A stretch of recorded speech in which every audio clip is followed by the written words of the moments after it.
FIIs have been selling Indian equities like there's no tomorrow. Just in last 100 days, they've sold over 2 lakh crores of stocks. But what is the reason behind it? Well, nobody has a clear answer, but what I have done is gathered a lot of data and I'll try to analyze all the reasons behind it. And in the end of the video, I'll try to conclude if and when the FI selling will stop. So let's start with this chart.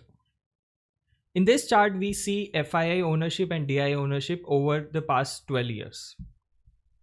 What we can see is that the FII ownership started at 16 and it is currently also at 16. So nothing extraordinary about it. But if we look at the year 2015, the FII ownership was around 20%, which is justified because over the years from year 1992, where FIIs were allowed to enter the Indian market, since then the FII ownership was always increasing and the trend has always been up. But since 2015, in the last 9 years, what has happened is the FII ownership has come down from 20 to 16. Whereas if we see DI ownership, which was just around 10% in 2015, it has now come to 16. And just in the last quarter, what has happened, which is really historic, is the DI ownership has overtaken the FI ownership. So what is the reason behind this downfall of FII ownership? Let's try to figure out. So first reason which a lot of experts have been telling is that the valuations of Indian stock market are high, which is clear. After the last 3-4 years bull run, the valuations have become really high, and just Nifty 50 price earning multiple is 22 right now, which was even higher up to 24-25 at the peak. So is it too much? Is it the only reason? Well, not clearly, because India has always commanded higher PE than other markets, and while it is still high, but not enough justification for this reason. So what are the other reasons? Another reason is the increasing US bond yield. Currently, the US bond yield is 4.8%. So which basically means for investors, they are getting guaranteed around 5% of returns in the most secure market where inflation is also low. So and currency depreciation is also low. So if we take 5% of return in fixed bonds, and let's say in Indian rupees the depreciation is around 3-4%, so it's like 9% return for an Indian investor. And in a fixed no volatility led instrument, investors are going gung-ho about it and everybody is jumping toward the bond yield. So that is also a reason, but there are other reasons. So let's figure out the other reason. The other reason is, since COVID, the Indian GDP was growing very high, around 7-8%, but in the last few quarters, actually just in the last quarter, the economy has slowed down, and the latest GDP growth number was around 6%. And the expectation for FY25 and the next year is that the Indian economy will grow at around 6% only. Coming to the next point, which I think is the biggest reason of the selling, and the reason is Nirmala Sitharaman. The reason is the ever increasing taxes. Just in the last budget, our favorite finance minister Nirmala Sitharaman increased the LTCG tax from 10% to 12.5% and the STCG tax from 15% to 20%. Now, this is really a big reason, because for FIIs, they don't get any such taxes in other markets. But just in India, they have to pay such high taxes.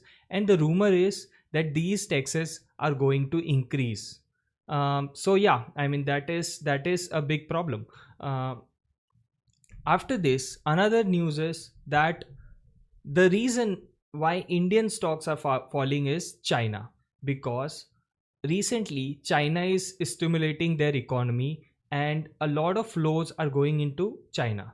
But a lot of experts think that this is not true, and some say that it is true. So what is the fact about it? So let's look at some data. In the last year, we all heard that India's allocation in MSCI Emerging Market Index has become number one, and it has overtaken China. So at that time, India's allocation was around 24% and China was around 23%. But this is the latest data, which is of December 2024.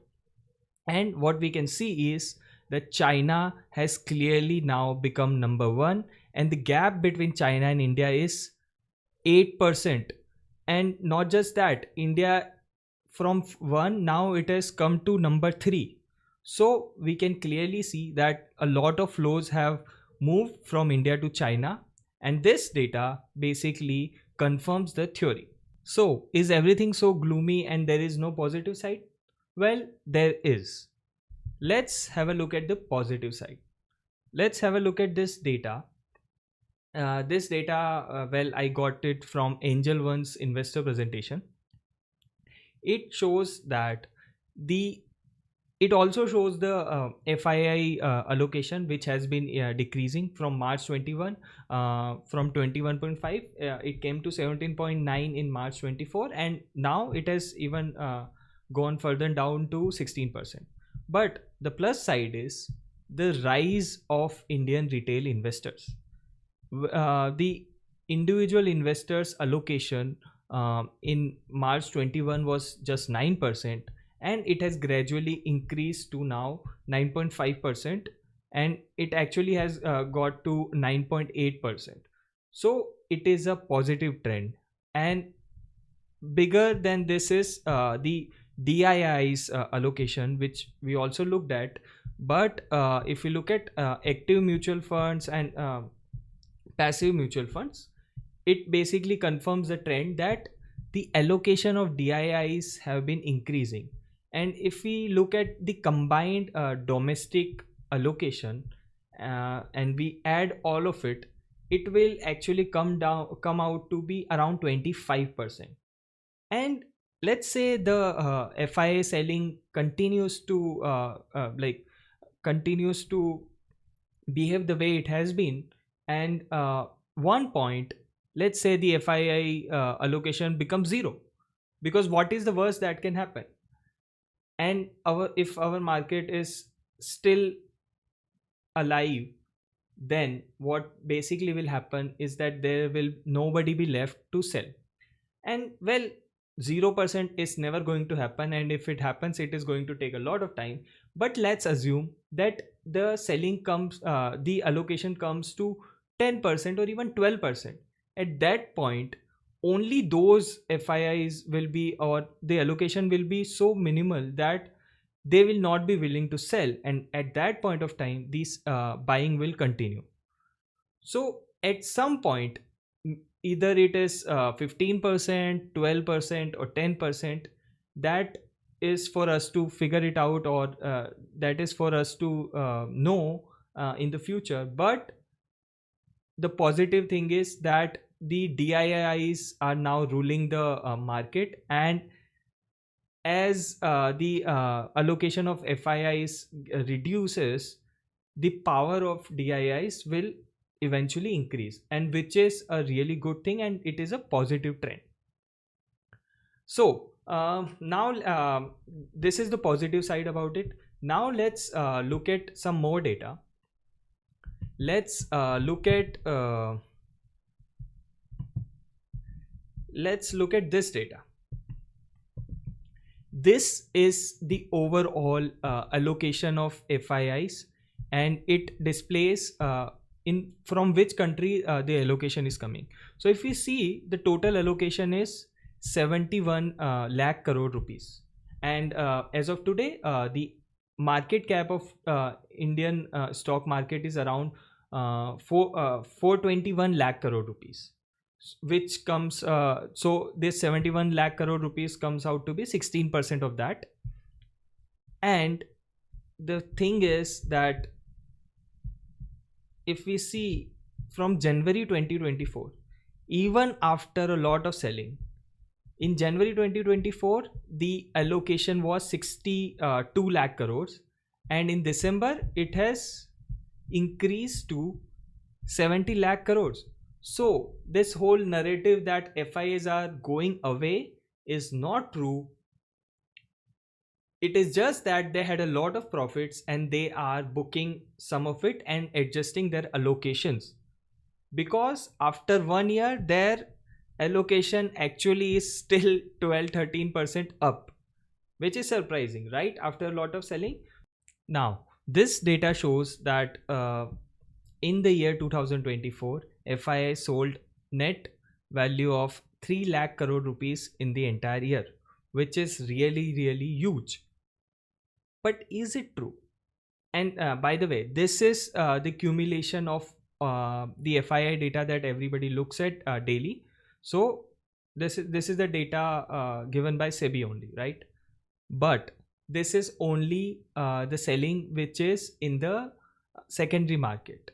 What really happens is, and what is the true picture is, when we look at the selling data of both the market, that is the primary market and the secondary market. So if you don't know what is the difference between these two markets, secondary market is the live market which opens at 9:30 and closes at 3:30, where we all trade, right? And the primary market is basically the IPOs. So what has happened is that FIIs, while they have sold a lot of stocks in the secondary market, they have bought a lot of IPOs. And the true picture is that in the year 2024, the overall selling is actually just 7,000 crores. This is surprising, right? Just 7,000 crores and not 3 lakh crore rupees. So what has happened is they've sold a lot of overvalued stocks in the market, and they've bought IPOs. So what is the fuss about? Actually, there hasn't been that much of a selling which that everybody is suggesting. What has happened is the market has performed so well, and a little bit of profit booking is being shown as that FIs are leaving or anything, but not a thing has been happening, right? So if we look at the overall scenario from the last 15 years, yes, there have been years where a little bit of selling has happened. Like for example, in 2022, this sort of selling happened. But in 2024, nothing has actually happened. And even if it happens, they come back after a year or two. So, I mean, not a red flag or anything. Everything is okay. The FIIs have their job to do. They'll sell some, they'll buy some, but in the long trend, they always invest in the Indian market. As long as the Indian economy is good and our corporate companies shows good result and growth. So yeah, that is it from me. Thanks for watching. If you like the video, please like, comment and share.